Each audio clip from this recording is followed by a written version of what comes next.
भाजपचे नेते मधु चव्हाण यांनी एक खळबळजनक विधान केलं। पंतप्रधान नरेंद्र मोदींच्या हत्येचा कट रचला जातोय असं मधु चव्हाण यांनी म्हटलंय।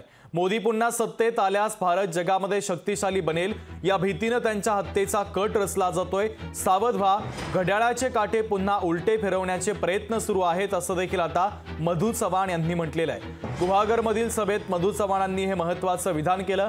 आताची सगळ्यात महत्त्वाची आणि मोठी ब्रेकिंग न्यूज आपण पाहतोय। भाजपचे नेते मधु चव्हाण यांनी खळबळजनक विधान केलं असून पंतप्रधान नरेंद्र मोदींच्या हत्येचा कट रचला जातोय असं मधु चव्हाण यांनी म्हटलंय।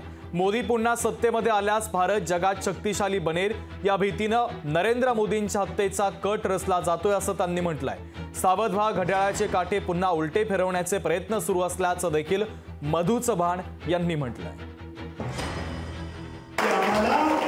बीजेपीच्या कार्यकर्त्यांना मिळाली उद्या विनय किंवा कोणी उभा राहील, कोणी याच्यासाठी म्हणतात की विनयच असेल पण मला अधिकार नाही म्हणून जाहीर नाही करत, त्यावेळेला ते कार्यकर्ते जीवाची बाजी लावून आपल्यासाठी काम करतील। मोठा ही लढाई तिसऱ्याला करायची, पुन्हा घड्याळाचे काटे उलटे फिरवायला निघाले। मोदींना ठार मारण्याचे कट ही जगामध्ये शिस्त आहे।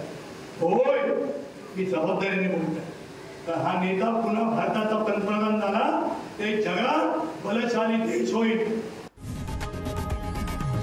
लोकशाही मराठी ऐका, पहा, जागरूक रहा।